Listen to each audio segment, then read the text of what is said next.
are going to get a weather whiplash today. We have these warmer than average temperatures feeling like summer. 83 degrees, about 50 degrees lower heading into your Saturday morning. So make sure to bundle up. This cold front is what's going to be providing that cooler air behind conditions. We'll see those gusts as well, 41 miles per hour around 10 p.m. tonight, and we'll continue to feel these breezes heading into your Saturday.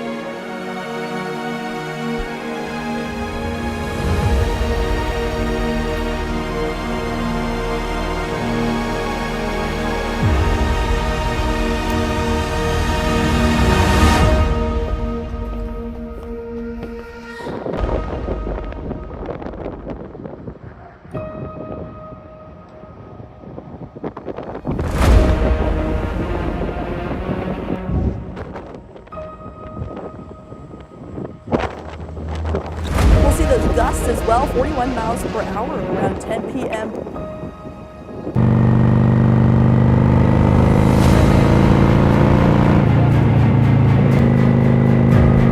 Going to get a weather whiplash.